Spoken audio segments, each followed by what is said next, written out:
Welcome to my channel. Selamat menonton dan semoga kalian suka. Kedatangan Kaisar ke Kastil Bran jauh lebih cepat dari perkiraannya. Padahal Eren memprediksi setidaknya paling cepat Kaisar tiba sehari sebelum pemakaman.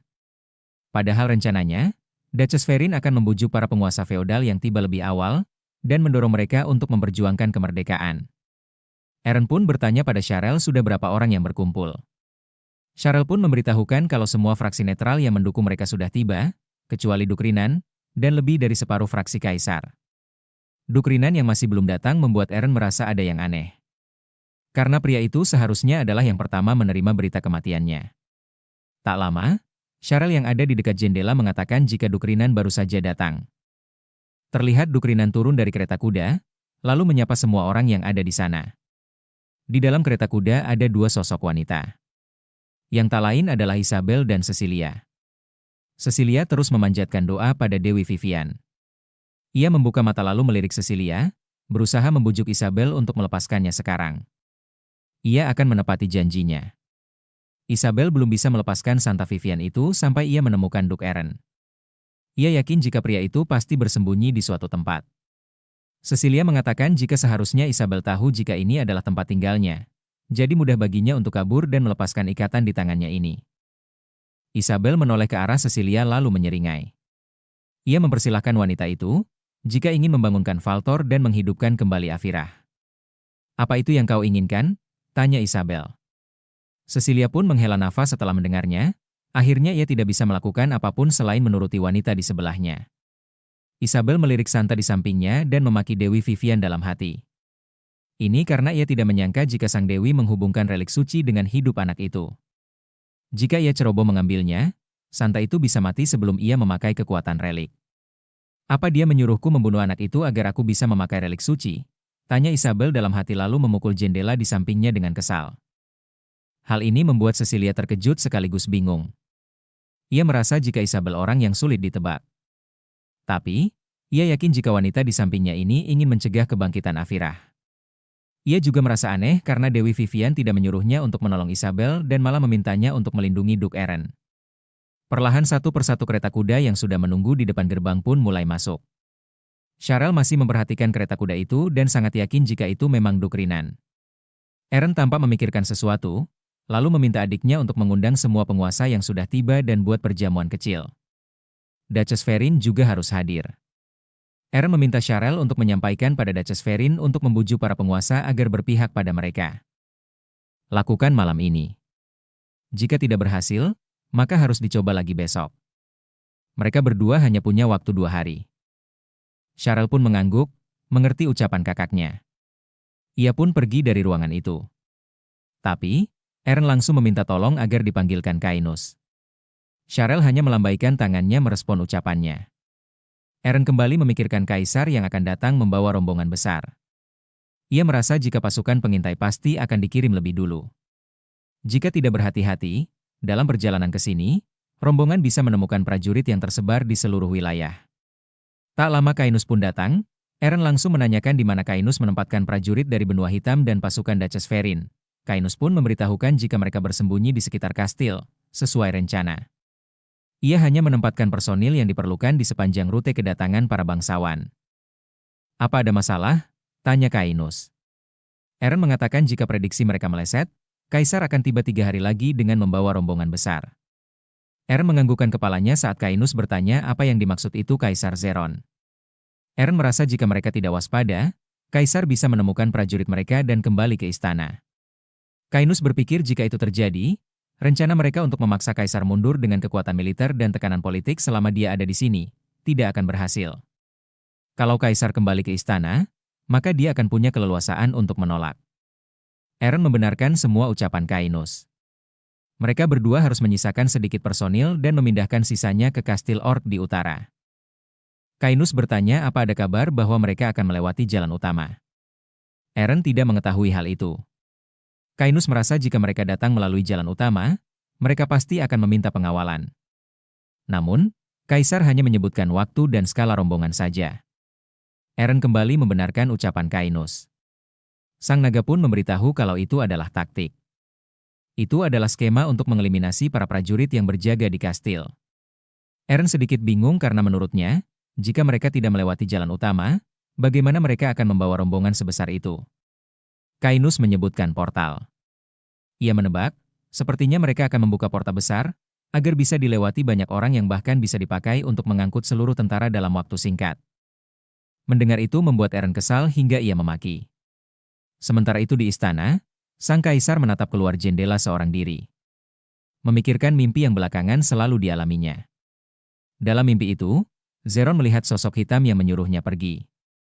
Saat itu, ia berteriak menanyakan siapa sosok itu. Sosok hitam itu mengatakan jika Zeron ingin mimpi buruk berakhir, maka ia harus membunuh Eren. Kaisar sudah bermimpi yang sama selama beberapa hari ini. Karena hal ini juga yang membuatnya berpikir kemungkinan kalau Eren masih hidup. Ia memegang kepalanya, merasa pusing dengan semua itu. Tak lama terdengar seseorang mengetuk pintu. Zeron pun menyuruh orang itu masuk. Yang datang ternyata Philip, pria itu berlutut dan memberi hormat pada kaisar yang memanggilnya. Zeron tanpa basa-basi langsung menyuruh putranya untuk ikut ke pemakaman Eren sebagai kapten pengawal. Pria itu membalikkan badannya dan meminta maaf pada Philip. Pria itu mendongakkan kepalanya dan kaget karena ayahnya sudah ada di depan dan memegang pipinya. Wajah Zeron tampak sangat menyesal. Ia menampar putranya karena ingin memberinya pelajaran. Tapi ia akui jika itu agak berlebihan. Philip pun bertanya pelajaran apa. Zeron mengatakan agar jangan membuat musuh dengan mengotori tangannya sendiri. Ia meminta Philip untuk camkan kata-katanya karena putranya akan menjadi kaisar di masa depan. Philip membelalakan matanya saat mendengar itu. Ia meminta penjelasan ayahnya. Tapi, tiba-tiba ada orang yang mengatakan pada Zeron jika portalnya sudah selesai dipasang. Sang kaisar pun berdiri lalu pergi. Ia juga meminta anaknya untuk ikut dan mereka harus bersiap-siap. Philip menoleh ke belakang, di mana kaisar terus berjalan meninggalkan ruangan itu. Setelah ayahnya pergi, Philip pun menyeringai. Cerita beralih ke belasan tahun yang lalu, di mana Philip masih sangat muda. Hari itu adalah hari yang sangat membahagiakan bagi Philip. Awalnya ia berpikir karena Aaron, saudara yang dianggap ancaman, berhasil dikalahkan untuk pertama kalinya. Tapi ternyata itu masih kurang untuk memuaskan hati Philip. Saat ia berbalik hendak pergi, ia melihat sosok yang sangat ia kenal berlari tergesa-gesa. Ini membuatnya mengikuti wanita itu dari belakang. Ia terus melingkupi secara perlahan, sampai pada suatu titik Isabel menyadari jika ada yang mengikutinya. Dengan cepat ia pun menoleh ke belakang, tetapi tidak ada siapa-siapa. Ia pun melanjutkan perjalanannya hingga sampai ke sebuah gubuk yang tampak terbengkalai. Sebelum masuk ia melihat ke sekeliling, memastikan tidak ada yang mengikutinya. Isabel pun masuk lalu berlutut dan memanggil penguasa kekacauan, Afirah. Tak lama sang dewa kekacauan pun muncul hingga aura di sekitar berubah mencekam. Sang dewa pun mengeluarkan kekuatannya hingga membentuk seperti awan hitam. Dewa kekacauan bertanya kenapa wanita itu memanggilnya. Sementara itu di luar, Pili yang sejak tadi mengintip terkejut, ia berusaha untuk tetap diam dan memperhatikan semuanya. Isabel memberitahukan kalau posisi kaisar sedang terancam. Jika dia dilengserkan, nyawa anak-anaknya yang ditanami benih sang dewa akan berada dalam bahaya. Mendengar hal ini membuat Dewa Afirah menyebut wanita itu bodoh. Isabel pun terkejut saat mendengarnya. Afirah mengatakan kalau itu juga bagian dari kesepakatan mereka. Wanita itu hendak membantah, tapi dia langsung diam saat kekuatan hitam dewa itu perlahan mendekatinya. Wanita itu pun sampai berteriak karena merasakan sakit di tubuhnya.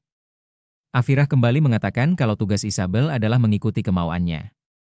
Karena tidak bisa berbuat apa-apa lagi, Isabel hanya bisa berkata iya. Afirah melanjutkan, mereka pasti akan aman sampai benihnya cukup berkembang. Setelah mengatakan itu kekuatan dewa itu pun perlahan menghilang. Isabel masih menundukkan kepalanya, dia hanya mengangkat kepala saat kekuatan dewa itu benar-benar menghilang. Ia pun bangun lalu pergi dari tempat itu. Ia tidak akan membiarkan benihnya tumbuh besar di tubuh anak-anaknya. Ia akan melindungi mereka. Isabel keluar dari rumah tua itu tanpa mengetahui kalau Philip mendengar semuanya.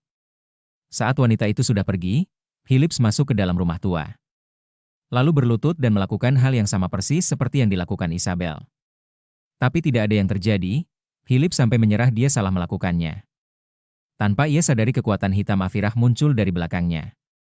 Saat ia sadar itu semua sudah terlambat karena dengan cepat kekuatan hitam itu melilit lehernya hingga pria itu kesakitan. Wajahnya berubah pucat saat ditanya dia siapa oleh dewa kekacauan itu. Dengan cepat Philip berteriak, memberitahukan namanya yang merupakan putra dari Duke Zeron Karen. Saat ia akan melanjutkan ucapannya, kekuatan Afirah menghentikannya. Ia berusaha melepaskan kekuatan hitam itu tetapi sangat sulit. Tiba-tiba sang dewa kekacauan mengatakan kalau dia akan menjadi kaisar. Di tengah usahanya untuk melepaskan diri dari kekuatan hitam itu, Philip tentunya terkejut mendengar apa yang dewa itu katakan padanya. Afirah meminta anak itu untuk mematuhinya dan dia akan menjadi seorang kaisar. Aku menjadi kaisar? Tanya kulit dalam hati. Tiba-tiba kekuatan hitam Afirah menghilang tetapi sedetik kemudian kekuatan Afirah menerangi hingga membuat anak itu berteriak kesakitan. Philip ambruk ke lantai dengan mengeluarkan aura aneh di sekujur tubuhnya. Perlahan tapi pasti aura aneh itu menghilang. Dengan wajah pucat dan juga bingung, Philip berusaha memahami apa yang baru saja terjadi. Ia pun melihat kedua tangannya yang mengeluarkan aura aneh. Tak lama ia mengepalkan tangannya dan menerima, lalu tertawa dengan kencang. Saat mengetahui takdirnya, itu adalah hari yang sangat membahagiakan bagi Philip.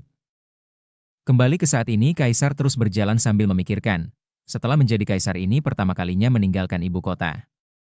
Tapi, ia tidak mengerti kenapa harus mengalami mimpi buruk sekarang. Ia merasa ini bukan pertanda baik dan meresahkan. Kaisar berniat untuk membatalkannya saja, tapi saat ia menoleh ke belakang, ia melihat putranya. Kaisar terdiam beberapa saat lalu kembali berjalan. Ia berpikir mimpi buruk seperti itu akan ia lawan dengan berani. Sebagai kaisar dan kepala keluarga, juga sebagai seorang ayah, ia akan berdiri dengan berani di hadapan putranya. Sementara itu, sulit melihat punggung ayahnya dan berterima kasih dalam hati. Namun, ia tidak butuh pelajaran hidup dari ayahnya lagi. Ia menerima saat berpikir mungkin sejak awal itu memang tidak diperlukan karena tanpa pelajaran itu, ia sudah ditakdirkan untuk menjadi kaisar. Sekarang yang tersisa adalah bagaimana caranya mengambil posisi kaisar itu. Pedangnya bergetar dan mengeluarkan aura, lalu perlahan keluar dengan sendirinya.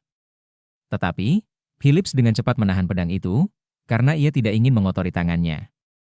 Ia mengingat Dewa Afirah menyuruhnya untuk menyaksikan saat-saat terakhir ayahnya. Di ruang makan, sudah banyak orang yang berkumpul. Pria yang memakai topi bertanya pada pria di sebelahnya mengenai wilayahnya setelah bencana karena ia mendengar dia banyak mengalami kerugian. Pria itu menghela nafas dan mengatakan kalau penduduk di wilayahnya memilih berpencar untuk bertahan hidup. Itu membuat ekonomi jadi berantakan sehingga mereka bahkan kesulitan untuk menjaga keamanan. Ia berpikir sepertinya kondisi wilayah pria bertopi itu lebih baik daripada wilayahnya. Yang bertopi itu merasa masih untung keamanan bisa terjaga, wilayahnya tidak memiliki hukum. Ia harus meminta bantuan militer ke ibu kota, tapi tidak ada jawaban sama sekali. Saat ia ingin melanjutkan, ia berhenti karena melihat Sharel ada di depannya. Dia pun berbisik dan memberitahukan setelah bencana terjadi pemberontakan di internal keluarga Imperium yang memperburuk keadaan. Sampai titik tertentu, ia bisa memahami kurangnya bantuan militer. Tapi menurutnya jika wilayah terpencil seperti mereka dibiarkan menghadapi bahaya sendirian, lalu untuk apa ada Imperium? Pria di sebelahnya mengangguk setuju, ia pun merasa lebih baik tidak usah ada saja. Belakangan ini ia bahkan menyesali keputusannya bergabung dengan aksi kaisar. Duke Grand yang sejak tadi mendengar hanya diam saja sambil menikmati minuman yang disajikan. Sementara itu, Sharel yang menyaksikan semuanya sudah menduga ada banyak keluhan dari para penguasa. Ia bertanya-tanya dalam hati haruskah ia memulainya. Setelah mempertimbangkannya, ia pun membunyikan gelas dengan sendok sehingga ruangan itu jadi hening.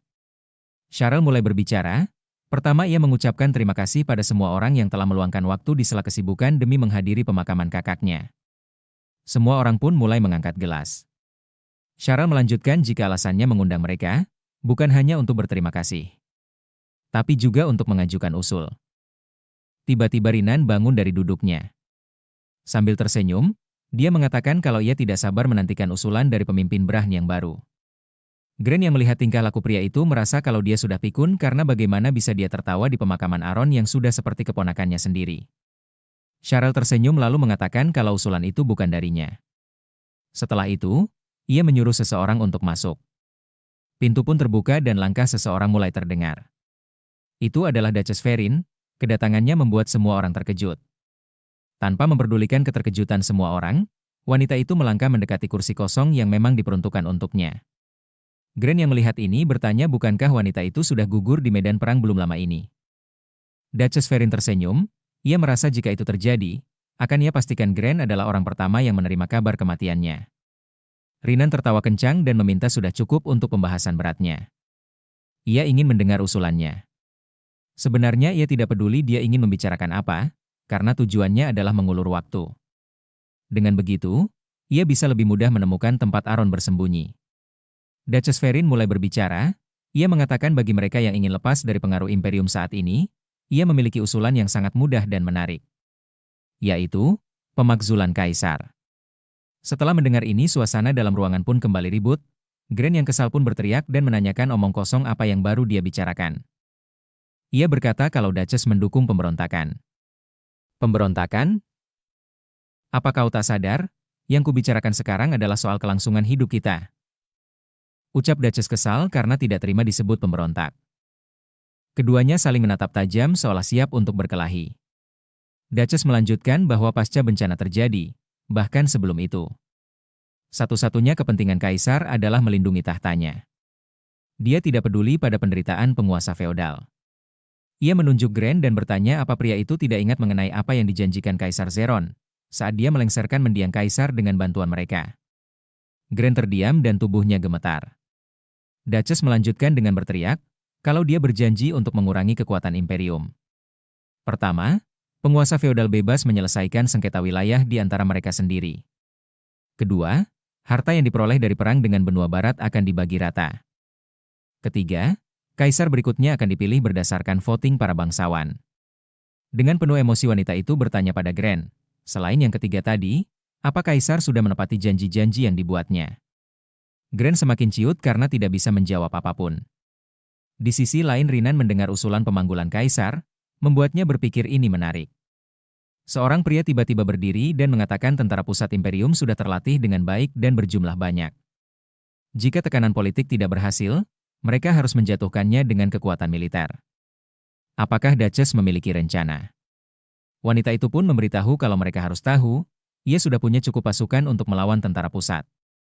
Mendengar hal ini suasana di dalam ruangan pun kembali ribut, tak menyangka dengan hal itu. Pria lain mulai bersuara, mereka sudah menjatuhkan Kaisar, lalu siapa yang akan memilih penggantinya? Duchess menuju ke depan dan menjawab mereka, para penguasa feodal. Namun, kandidat harus berasal dari keluarga Imperium. Dengan begitu keributan akan berkurang. Dari keluarga Imperium, kalau begitu bukankah hanya ada Pangeran Philip dan putramu Tess? Tanya pria itu. Wanita itu menganggukkan kepalanya dan mengatakan kalau wanita tidak bisa menjadi kaisar. Jadi selama hukum imperial tidak berubah, hanya ada mereka berdua. Cheryl yang sejak tadi hanya menyaksikan berpikir, setelah menyingkirkan Kaisar Zeron, para bangsawan tidak akan memilih Philip. Jadi, dia pasti berpikir bahwa putranya yang akan menjadi kaisar selanjutnya. Ia menyeringai karena rencana mereka yang sebenarnya adalah memecah belah imperium. Ia mengatakan kalau ia punya pendapat lain. Ia merasa, keponakan kaisar, Duchess Verin yang mengajukan usulan berani ini juga layak mendapatkan tahta. Ia mengusulkan jika semua keluarga imperium diberi hak untuk mewarisi tahta. Ia menepuk tangannya sambil tersenyum saat menyadari kalau ia juga bisa jadi kaisar. Tapi tentu saja kemungkinannya sangat kecil. Setelah mengatakan itu, ia tersenyum penuh arti pada Duchess Verin, yang membuat wanita itu terkejut. Setelah itu, mereka melakukan voting dengan hasil 31-9. Dengan demikian, pemakzulan Kaisar Zeron telah diputuskan. Dan calon kaisar barunya adalah Philip, Tess, Verin dan Cheryl. Ini yang tersisa hanyalah melancarkan kaisar. Di sisi lain, Rinan tampak keluar ruangan sambil berpikir kalau pemakzulan kaisar sungguh konyol.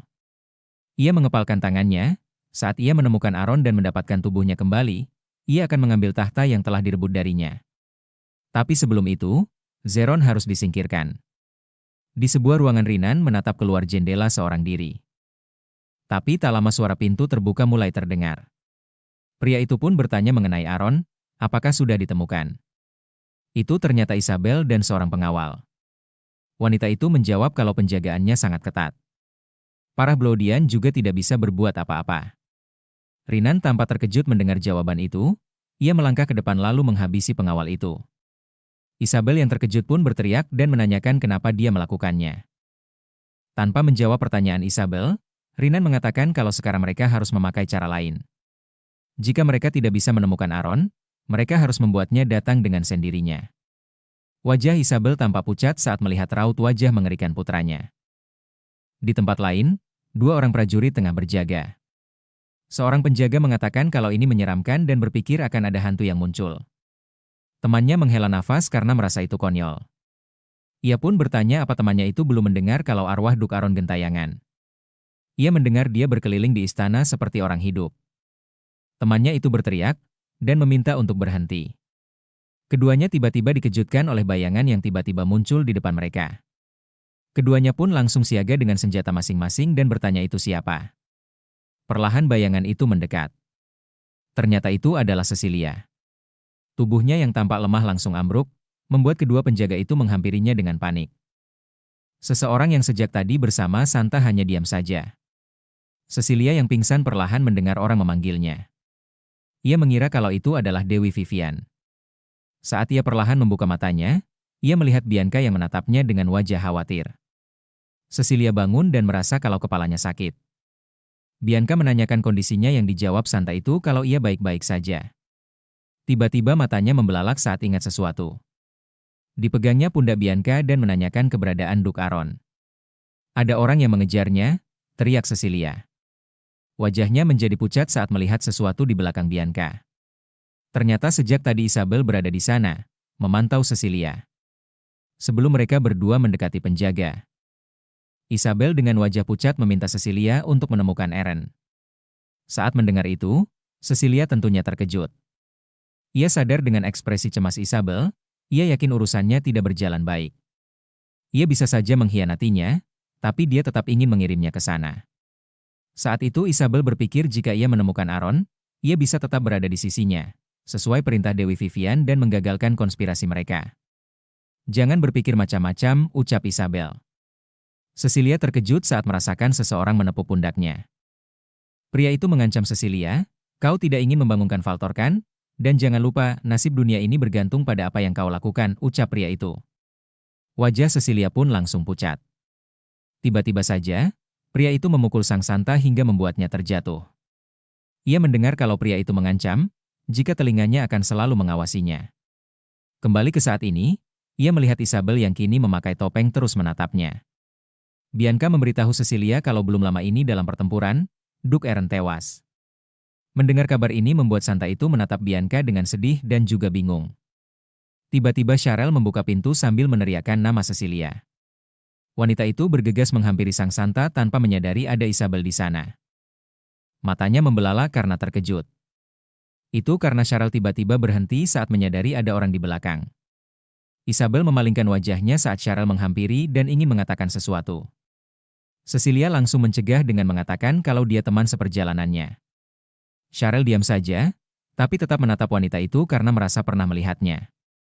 Ia kembali menghampiri Cecilia dan menanyakan kondisinya. Ia juga langsung bertanya selama ini dia kemana saja. Ia pun memberitahu mengenai air suci yang sudah benar-benar habis. Cecilia mengatakan kalau kekuatan suci yang menghilang. Jadi ia pergi mencari Dewi Vivian. Ia meminta maaf karena untuk sementara, ia tidak bisa membuat air suci hingga ia menemukan Dewi Vivian. Charel tampak terkejut mendengar kenyataan ini. Cecilia menanyakan kebenaran mengenai Duk Eren. Charel tampak ragu untuk menjawabnya, ia melirik ke belakang dan bertanya apa mereka bisa keluar sebentar. Cecilia pun menganggukkan kepalanya dengan cepat. Keduanya pun keluar. Melihat ini tentunya Isabel mengikuti mereka. Wanita itu terus mengikuti mereka sambil berpikir bagaimana bisa ia merasakan energi Ilyes terpancar kuat dari dalam tubuh putrinya. Ia mengulurkan tangan untuk menyentuh putrinya, tapi sayang Charel menyadarinya dan menoleh ke belakang. Ia menghentikan wanita itu dan menyuruhnya untuk menunggu di luar. Isabel pun tidak bisa melakukan apa-apa selain menunggu. Ia berlutut dan berteriak tidak di dalam hatinya. Ia memikirkan nasib putrinya. Tanpa wanita itu sadari Kainus memperhatikan sejak tadi dengan diam-diam. Tanpa banyak bicara, Kainus pergi meninggalkan wanita itu. Sementara itu, di dalam ruangan, Charel memberitahu kalau Duk Eren masih hidup. Karena senang, Cecilia pun meminta izin untuk menemuinya. Tapi, sayangnya Charel menggelengkan kepalanya, lalu mengatakan tidak bisa. Paling tidak sampai acara pemakaman selesai. Santa itu menutup mulutnya, lalu mengatakan jika ia tidak bisa bertemu, Ia meminta wanita itu menyampaikan pesannya untuk Duk Eren.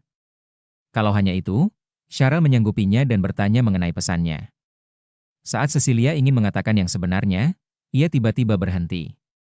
Itu karena ia seolah-olah melihat pria itu yang terus mengawasinya. Cecilia pun mengurungkan niatnya.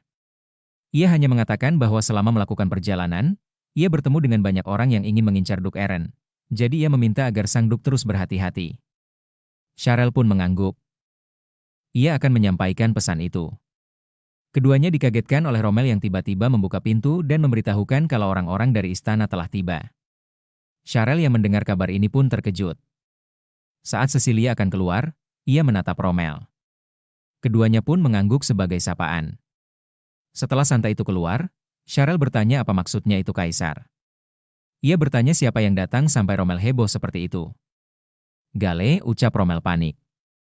Pria itu ternyata datang membawa sekelompok penyihir. Gale dan kelompok penyihir yang ia bawa berkumpul di alun-alun kota. Penduduk sekitar yang penasaran pun mulai berkumpul. Mereka penasaran apa yang akan para penyihir itu lakukan.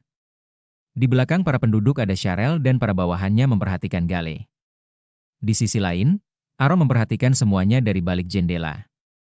Sebenarnya ia sudah menduga kalau prediksi Kainus itu benar. Ia menggertakkan giginya karena tidak menyangka mereka akan membuka portal secara terang-terangan. Kembali ke alun-alun kota, Gale menghentakkan tongkatnya dan berteriak agar wakil penguasa dan penduduk Brah mendengarnya. Ia memberitahukan kalau Yang Mulia Kaisar akan segera tiba di wilayah ini. Ia mengangkat tongkatnya dan diarahkan kepada Cheryl. Lalu kembali berteriak meminta mereka semua memberikan penghormatan. Sambil membungkuk wanita itu sedikit protes karena hanya untuk memberikan penghormatan harus ribut seperti ini. Ia mulai berlutut dan diikuti dengan semua bawahannya, begitu juga dengan para penduduk. Setelah melihat semua sudah berlutut, Gale tersenyum senang. Ia mengangkat tongkatnya dan berteriak demi Yang Mulia Kaisar. Setelah itu kelompok penyihir lain melakukan hal yang sama seperti Gale. Tak lama setelah itu, sihir kehijauan keluar dari tongkat mereka. Tongkat sihir milik Gale bersinar paling terang, pria itu kembali berteriak agar jalan terbuka.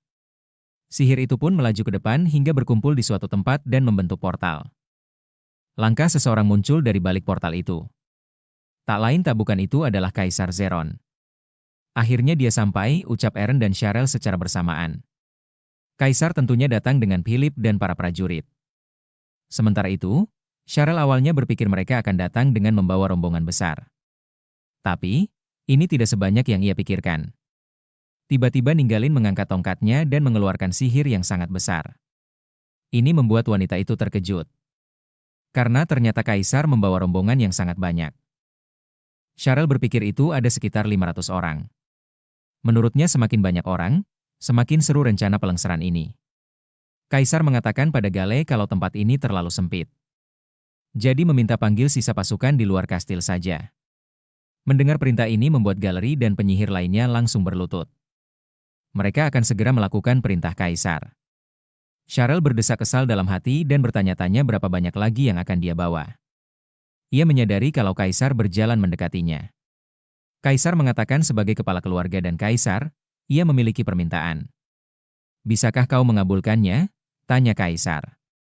Cheryl tidak mungkin menolaknya jadi ia menjawab iya.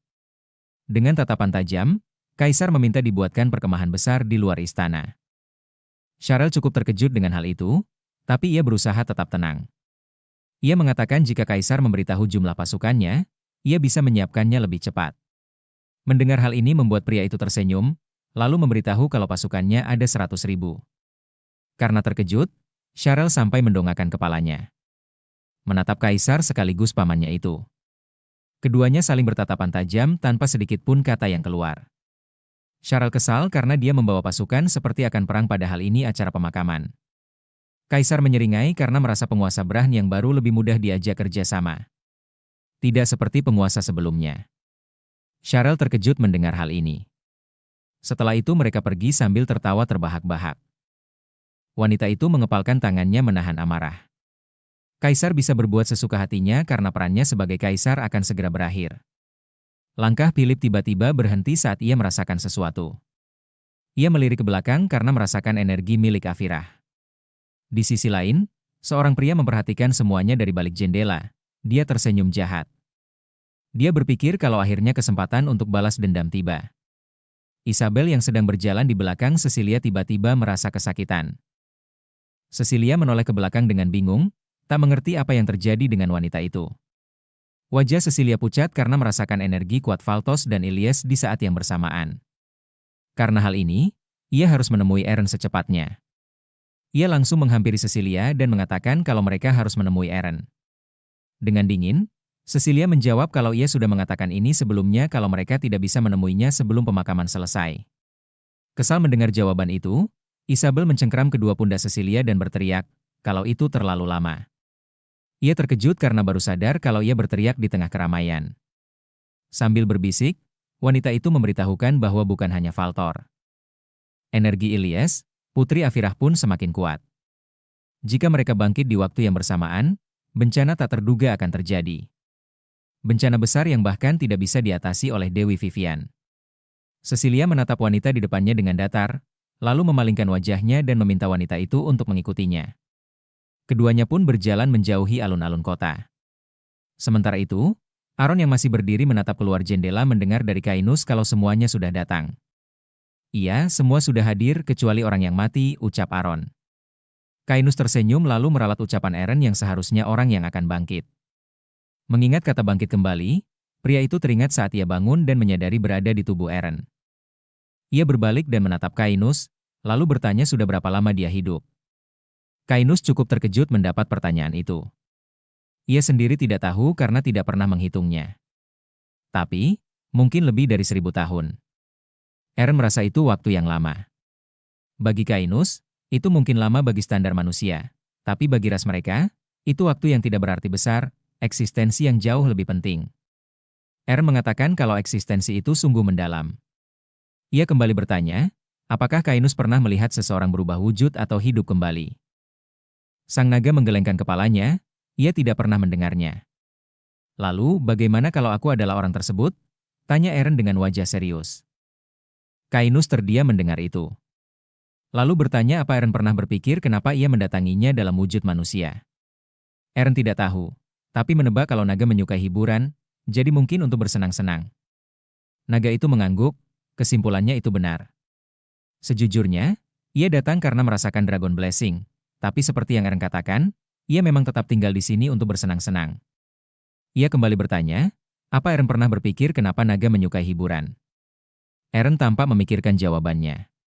Kainus tersenyum dan melirik pria itu.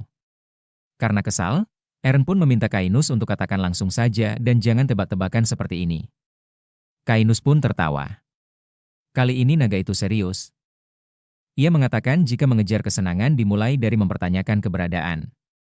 Karena hidup selama ribuan tahun, para naga bisa memakai semua jenis sihir tanpa batasan, dan mempunyai tubuh yang lebih kuat dari makhluk lainnya. Tidak ada yang bisa menghentikan para naga. Kecuali para dewa. Tetapi, para naga juga punya kerisauan. Mungkin lebih tepat jika disebut penderitaan. Pertanyaan mendasar tentang eksistensi dengan kata lain, makna keberadaan mereka, yakni para naga.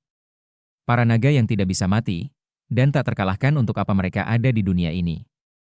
Lalu suatu hari, seekor naga menghilang. Dia berpesan, aku akan pergi ke ujung dunia untuk menemukan arti keberadaannya. Beberapa waktu kemudian, naga yang menghilang itu ditemukan tewas. Seekor naga, makhluk hidup terkuat, setelah mengalami penderitaan hebat yang mengakibatkan kematiannya sendiri. Mungkin kematian adalah cara untuk menghindar dari pertanyaan eksistensi yang dihadapi semua naga. Begitulah ayah saya meninggal, ucap Kainus yang membuat Aron terkejut. Kainus melanjutkan kalau tindakan ayahnya membawa dampak besar bagi ras mereka. Kebanyakan naga tidak memilih kematian dan mencari cara lain untuk menemukan jawaban atas pertanyaan fundamental itu. Itulah, perjalanan panjang yang bernama kesenangan dimulai. Setelah mendengar semua ini, Aron bertanya apa itu alasan Kainus memutuskan hidup sebagai manusia. Naga itu menjawab terkadang ia hidup sebagai elf dan juga sebagai orc. Terkadang juga sebagai manusia. Dari semuanya hidup manusia adalah yang paling menarik. Karena berkat itu, ia jadi bisa lebih mudah memahami perasaan suka duka, emosi yang dirasakan oleh manusia yang pada akhirnya harus menghadapi kematian. Tapi, setelah menjalani ratusan kehidupan sebagai ras yang berbeda dan merasakan emosi yang tak terhitung, Ia tetap tidak bisa menemukan alasan eksistensinya. Namun, ada sesuatu yang ia sadari. Yang membuat mereka, termasuk dirinya, menjadi diri mereka yang sekarang bukanlah emosi atau tubuh mereka, melainkan jiwa mereka. Aaron bertanya apakah maksudnya seperti arwah. Mendengar ini membuat Kainus tertawa dan menjawab bukan. Maksudnya adalah pikiran tanpa ego.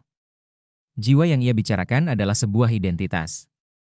Identitasnya sebagai naga Kainus, yang selalu ia ingat, bahkan ketika wujudnya berubah menjadi manusia atau makhluk lain. Mendengar semua hal ini, membuat Eren kembali bertanya, cerita soal para naga ini apa ada hubungan dengannya? Tadi Anda bertanya, bagaimana kalau Anda ternyata manusia yang berubah wujud atau manusia yang hidup kembali bukan? Tanya Kainus yang langsung dijawab dengan anggukan oleh Aaron. Ia ingin memberitahu bahwa meskipun Aaron adalah manusia yang seperti itu, identitas jiwanya tidak akan berubah. Tapi, bisa jadi juga ia menceritakan kisah itu karena teringat pada ayahnya.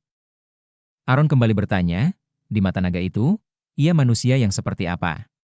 Kainus tertawa kecil lalu menjawab kalau Aaron manusia yang sangat serakah, suka menipu orang lain dengan cara yang kejam dan rela melakukan apapun demi uang. Mendengar jawaban ini membuat pria itu terkejut dan berteriak, tetapi Kainus memotongnya dengan mengatakan kalau dia tahu bahwa semua perbuatan yang dia lakukan adalah demi menjaga keselamatan penduduk. Ia tahu itu, meski orang lain tidak mengetahuinya. Entah dia hidup kembali atau hanya masuk ke tubuh Duk, identitas jiwanya tetaplah Aaron, seorang manusia yang berkorban demi orang lain. Pria itu tampak memikirkan perkataan Kainus. Sang naga tidak pernah melihat ada manusia yang mengutamakan orang lain. Yang bahkan bukan kerabat sejarah, daripada dirinya sendiri. Tidak pernah sekalipun dalam hidupnya. Ia menepuk pundak Aaron dan tersenyum. Ia meminta pria itu tidak khawatir dan terus melakukan apa yang sudah dilakukan selama ini sebagai seorang Aaron. Setelah itu sang naga pun pamit untuk melihat persiapan pemakaman. Setelah ia ditinggal sendiri, orang memikirkan semua perkataan Kainus. Jika ia melakukan semua yang ia bisa sebagai Aaron, ia bertanya-tanya apa yang akan terjadi dengan Gail. Di sisi lain, Gail yang tengah tertidur mendengar suara yang meminta agar segelnya dilepas dan memintanya untuk bangun. Pria itu pun bangun dengan terkejut, nafasnya tersengal-sengal. Ia berteriak frustasi karena tidak tahu kapan bisa mendapatkan tubuhnya kembali. Saat melihat keluar jendela, entah kenapa pria itu merasa kesal sehingga memaki dan melempar bantal. Ia menutup wajah dengan kedua tangannya dan mengerang frustasi. Ia segera berlari menghampiri topeng Rinan, ia mengambil dan memakainya. Ia sudah tidak tahan lagi dengan mimpi buruk ini dan memutuskan untuk pergi mencari Aaron. Setelah berdandan seperti Rinan, ia pun bergegas keluar dan melihat portal yang tadi dipakai oleh Kaisar. Ia terkejut saat melihat seseorang datang. Ia bergegas bersembunyi, lalu memperhatikan dari jauh. Ternyata itu adalah Paus. Beberapa jam yang lalu, saat makan malam. Semua orang makan dalam diam, tak ada satupun yang mengeluarkan suara. Grand melirik sekeliling lalu menatap Kaisar. Ia tidak mengerti keheningan macam apa yang terjadi sekarang. Kaisar sengaja diam, seolah sudah direncanakan sebelumnya. Tiba-tiba Kaisar memanggil Verin. Wanita yang sedang makan itu pun menghentikan makannya. Kaisar mendengar kalau wanita itu gugur dalam perang beberapa waktu yang lalu. Dengan santai, Verin menjawab kalau itu hanya rumor. Kalau itu benar, Kaisar mempertanyakan kenapa dia tidak melaporkan hasil perang. Verin pun tersenyum, dan mengatakan kalau Kaisar sudah tahu hasilnya. Mungkin itu pula sebabnya Kaisar berada di sini. Philip tiba-tiba berkata sombong sekali yang membuat Verin kesal. Menurut Philip, saat Kaisar bertanya, seharusnya dia jawab saja. Piring pria itu tiba-tiba saja pecah yang membuat suasana semakin tegang. Benarkan Kak Verin? Tanya Philip sambil menatap wanita itu dengan tajam. Keduanya saling bertatapan hingga akhirnya dihentikan oleh Kaisar. Ia berteriak karena anggota keluarga Karen bertengkar di acara pemakaman. Verin dan Philip pun membungkuk satu sama lain sebagai tanda permintaan maaf. Kaisar menatap Verin, meskipun wanita itu adalah keponakannya. Jangan harap ia akan memaafkan kegagalannya dalam menjalankan tugas sebagai Panglima Keamanan melawan pemberontak. Akan diadakan penyelidikan setelah pemakaman selesai. Mendengar ini membuat Verin terkejut. Ia hanya bisa membungkuk pada Kaisar. Tapi ternyata wanita itu tersenyum, berpikir kalau itu akan terjadi kalau dia masih jadi Kaisar. Kaisar berdiri dan meminta maaf atas kejadian tidak mengenakan ini. Lalu ia pun pergi bersama putranya. Saat berada di luar, Philip mengatakan kalau sikap para bangsawan tidak seperti biasanya. Ia merasa akan terjadi sesuatu di pemakaman. Kaisar mengangkat tangannya dan mengatakan kalau ia sudah tahu. Ia meminta putranya untuk tidak khawatir karena ia sudah mengurusnya. Di sisi lain, Paus jalan seorang diri menghampiri para penjaga. Kedua penjaga itu terkejut dan bersiap dengan senjata mereka. Paus mengangkat kedua tangannya dan mengatakan kalau ia pengikut Dewa Pares. Penjaga pun berteriak kalau rakyat wilayah ini adalah pengikut Dewi Vivian. Lalu mengusir pria itu. Keduanya terkejut saat merasakan ada orang di belakang. Belum sempat melawan, mereka sudah dihabisi dengan cepat. Paus tersenyum lalu berdecak kesal karena mereka ingin mengusirnya. Ia merasa kalau pengikut Vivian benar-benar tidak punya belas kasihan. Ia pun menyuruh bawahannya untuk menyingkirkan para pengikut Vivian. Paus dan para pengikutnya pun mulai menyerbu masuk. Dengan wajah serius, Paus mengatakan kalau ini saatnya menunjukkan belas kasih Dewa Pares. Di tempat lain, seorang pelayan menerjang masuk sambil membangunkan majikannya. Itu adalah Charel. Wanita itu terbangun dengan mengeluh. Tubuhnya diguncangkan oleh pelayan itu yang mengatakan kalau musuh telah menyerbu ke dalam kastil. Charel masih mengangguk pelan, tapi tak lama ia membelalakan matanya. Ia pun berteriak menanyakan berapa banyak jumlah mereka dan di mana Rommel serta para prajurit. Pelayan itu memberitahukan kalau Kapten Rommel masih berada di luar kastil jadi dia tidak tahu. Hanya ada beberapa penjaga di dalam sini tapi jumlah musuh sangat banyak. Charel memakai kesal dalam hatinya dan bertanya-tanya apa yang terjadi. Ia pun turun dari rancangannya dan mengganti pakaian. Ia menyuruh pelayannya itu agar jangan pergi kemana-mana dan bersembunyi di kamarnya saja. Wanita itu keluar melalui jendela lalu terbang menuju Rommel. Ia harus membangunkan pria itu. Tapi ia teringat kakaknya dan menjadi bimbang apakah harus membangunkan Rommel terlebih atau Eren. Wanita itu menepuk kedua pipinya agar ia fokus. Ia pun memutuskan untuk mulai dari sana. Ia terus melaju ke depan dan mengeluarkan kekuatan air untuk membunyikan bel. Salah satu prajurit yang ada di sana pun terkejut saat melihat Charel. Wanita itu memperingati mereka ada musuh telah menyerbu ke dalam kasti. Mereka diserang.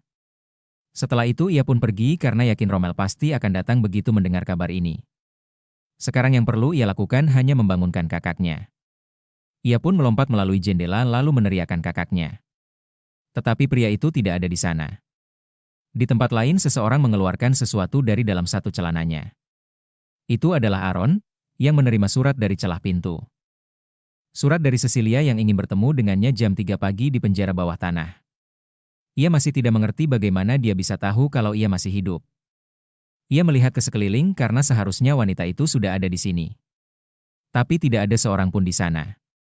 Sedetik kemudian namanya dipanggil, Aaron tersenyum senang dan memanggil nama Santa itu. Tetapi matanya membelalak saat melihat Isabel berada di belakang wanita itu. Aaron diam, bingung dengan wanita yang baru ia lihat. Cecilia menghela nafas panjang dan menjelaskan kalau ceritanya akan panjang. Tapi, Isabel memotong, wanita itu maju ke depan dan berkata kalau ini tidak akan panjang. Ia pun bertanya pada Aaron apa dia tahu siapa dirinya. Aaron merasa kalau ia tidak harus mengetahui siapa wanita itu. Setelah itu ia pun berjalan meninggalkan mereka berdua.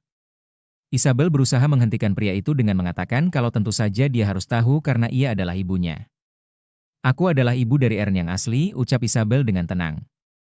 Mata Eren tiba-tiba membelalak, terkejut dengan kenyataan yang baru ia tahu. Cecilia pun mengerutkan keningnya saat mendengar hal ini. Eren menoleh ke belakang dengan mata membelalak, sepengetahuannya ibu kandung Duk Eren sudah meninggal. Ia mendengar dia meninggal sebelum Eren pindah ke wilayah Brahm. Jadi bagaimana bisa dia masih hidup? Ia langsung mengeluarkan pedangnya dan diarahkan pada wanita itu. Ditatapnya Isabel dengan tajam dan bertanya siapa dia. Kenapa menyamar menjadi orang yang sudah meninggal? Isabel melihat ke belakang dengan wajah datar, jawab aku. Teriak Eren.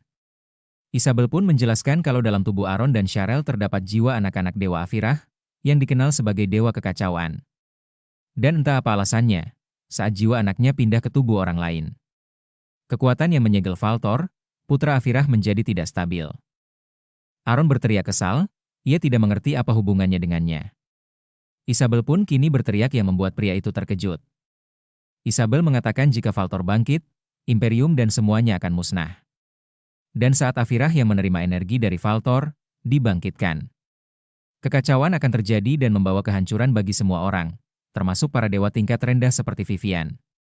Akan terjadi kekacauan yang mengakibatkan semua makhluk punah. Siapa dirinya tidaklah penting. Eren terkejut saat wanita itu menyingkirkan pedangnya dan mendekat, lalu mengatakan bahwa satu-satunya cara untuk menstabilkan segel Valtor adalah menyatukan dia yang memiliki tubuh Eren dengan jiwa Eren, yang ada di tubuh aslinya sekarang. Isabel menyentuh pundak dan memberitahukan kalau hanya itu yang bisa mereka lakukan untuk mencegah kekacauan. Wajah Eren kini pucat, tapi tak lama ia menanyakan cara untuk menyatukan tubuh ini dengan Duk Eren. Isabel menjawab itu bisa dilakukan dengan relik suci yang berisi kekuatan dewa tingkat rendah. Dan relik-relik itu. Sesaat ia melirik Cecilia yang memiliki relik suci. Ia juga memberitahu kalau relik itu hampir terkumpul. Hampir? Tanya Eren. Wanita itu pun berbisik karena Cecilia adalah relik suci Dewi Vivian.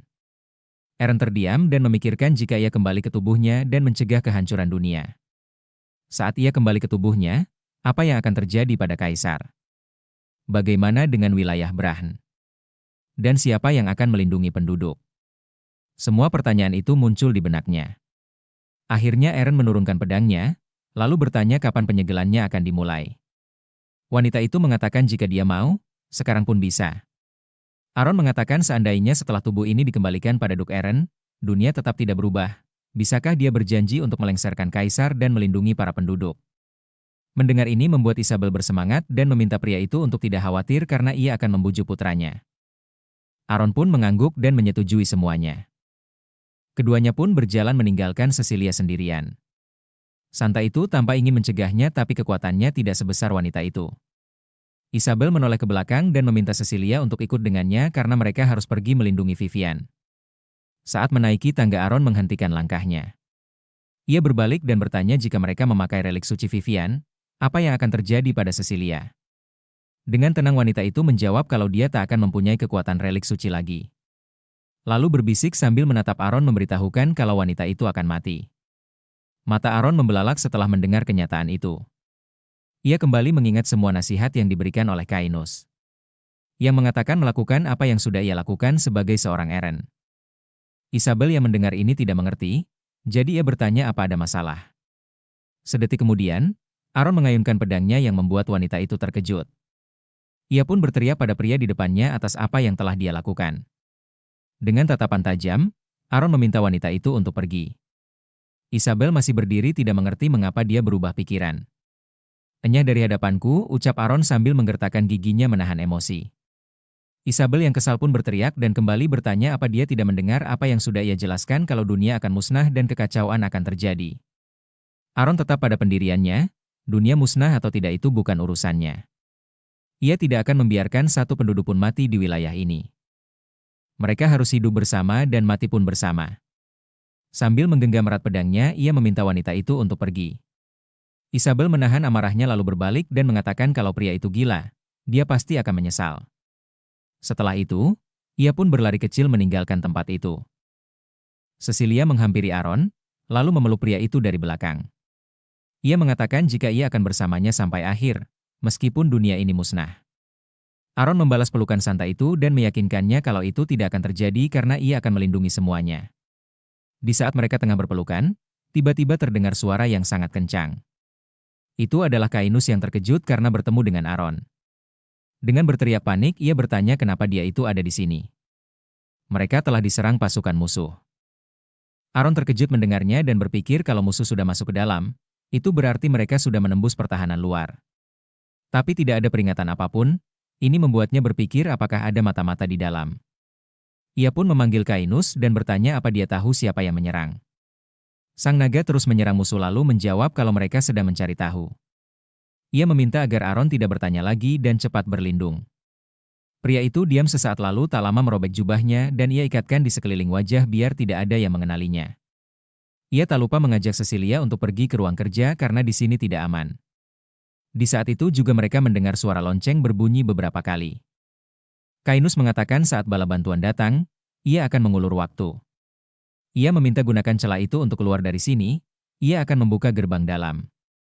Keduanya dikagetkan oleh teriakan minta tolong dari di luar.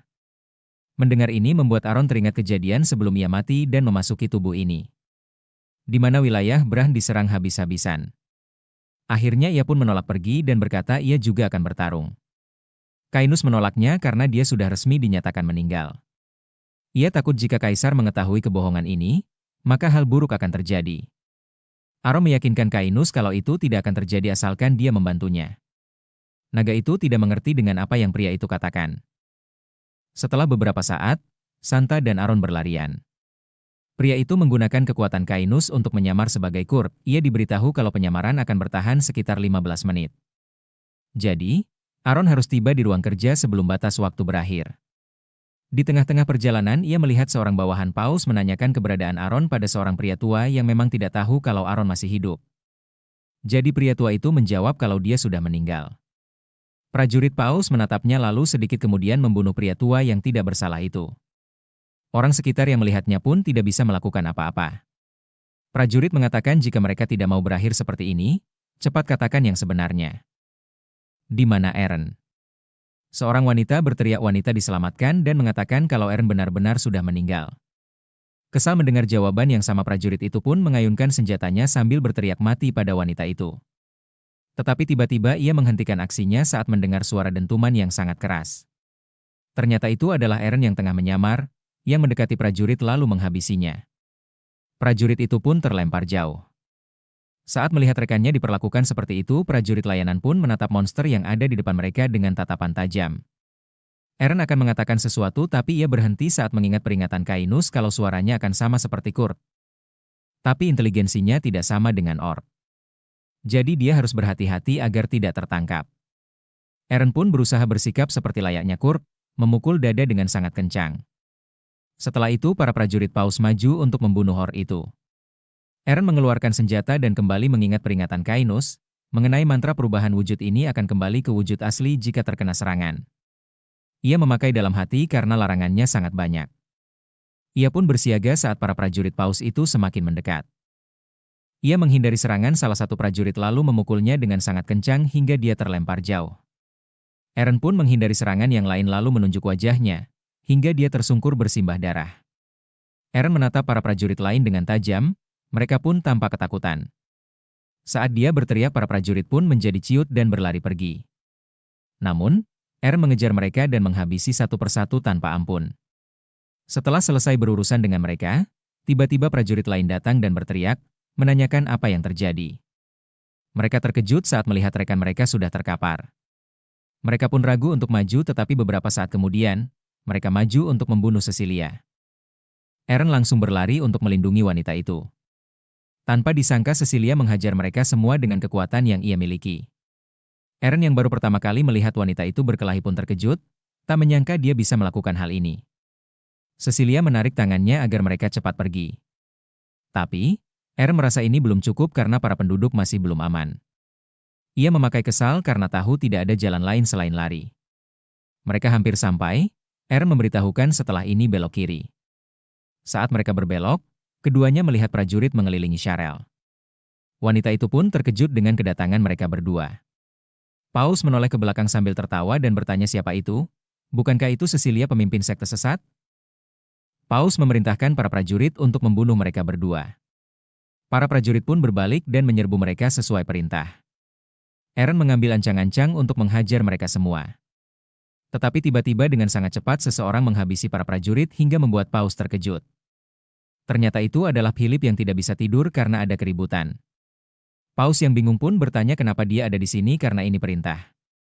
Saat ia mengatakan Kaisar, Philip buru-buru mencekik pria itu dan mengangkatnya ke atas.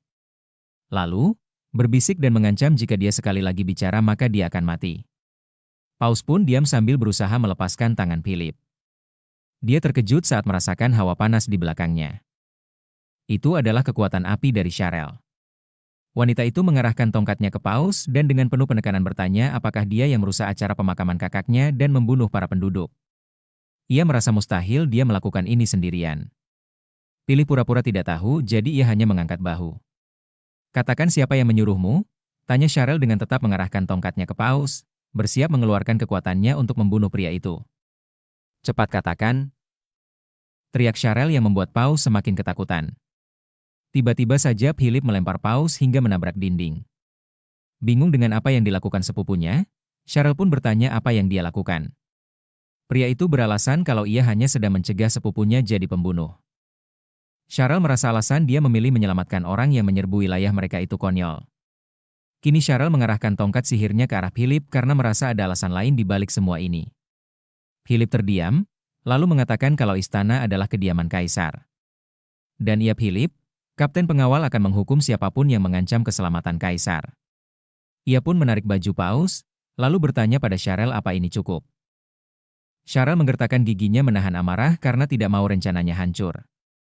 Philip berjalan sambil menyeret paus dan mengatakan jika dia tidak puas dengan hukumannya, dia bisa sampaikan pada kaisar. Philip melewati Kirk dan Cecilia di saat yang sama. Penyamaran Aaron mulai menghilang. Ia dengan cepat menyembunyikannya dan memperhatikan Philip yang terus berjalan sambil menyeret paus. Hampir saja ketahuan, ucap Aaron dalam hati. Di sisi lain, Philip tertawa kecil, ternyata ia sudah menyadari kalau Or itu adalah Aaron. Ia sengaja diam saja karena menunggu peran aktif Aaron untuk menjadikannya kaisar. Setelah Philip pergi, Cheryl menghampiri mereka berdua dan dengan panik menanyakan keberadaan kakaknya. Aaron menunjuk dirinya sendiri dan mengatakan kalau ia ada di sini. Seketika itu juga wajah Cheryl berubah bingung. Setelah itu, tim Aaron yang memburu semua penyusup di dalam kastil menangkap mereka yang selamat untuk diinterogasi terkait alasan rahasia di balik invasi tersebut. Keesokan harinya, semua orang berkumpul di aula kastil. Pria bertopi bertanya apa benar kaisar memanggil mereka semua yang dibenarkan oleh pria di depannya. Ia sendiri bertanya-tanya apa ini karena kejadian semalam. Pria bertopi merasa kalau itu benar, sepertinya kaisar akan menginterogasi mereka. Ia yakin kaisar merasa curiga ada percobaan pembunuhan terhadap dirinya dari kelompok mereka. Pria di depannya pun merespon. Untuk menyerang suatu wilayah sebelum pemakaman, seseorang pasti mempertimbangkan tindakan ekstrim seperti membunuh kaisar. Tiba-tiba suara pintu terbuka yang membuat semua orang berhenti berbicara. Rommel melangkah maju dengan para prajurit paus di belakangnya. Cheryl dan juga Cainus ada di sana. Cheryl meminta maaf pada para tamu yang hadir di acara pemakaman ini. Pelaku utama dari keributan semalam adalah paus dari kerajaan Pares. Mendengar ini semua orang pun terkejut.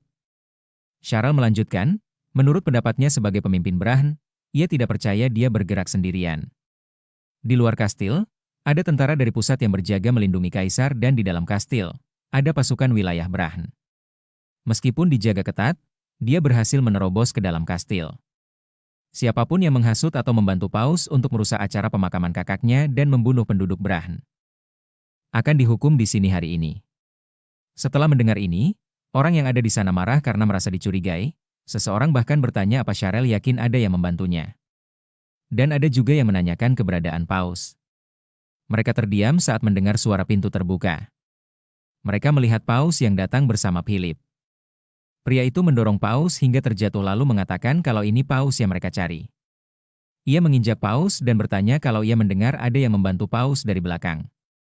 Siapa orangnya? Tanya Philip lalu melihat Cheryl. Keduanya pun saling bertatapan tajam. Tak lama, Cheryl mendekat dan akan bertanya pada paus. Tetapi di saat yang sama, kaisar datang. Cheryl dan semua orang pun terkejut. Mereka melihat kaisar masuk ke aula dan berhenti di samping paus yang terikat. Pria itu tempat hendak mengatakan sesuatu tapi tidak bisa karena mulutnya ditutup. Dengan kasar, kaisar pun membuka penutup mulut itu. Detik itu juga paus berteriak, meminta kaisar untuk mengatakan pada mereka bahwa ia tidak melakukan ini sendirian. Cepat beritahu mereka. Cepat! Teriak paus. Kaisar menatap paus dengan tajam, ia tidak mengerti kenapa dia memintanya berkata seperti itu.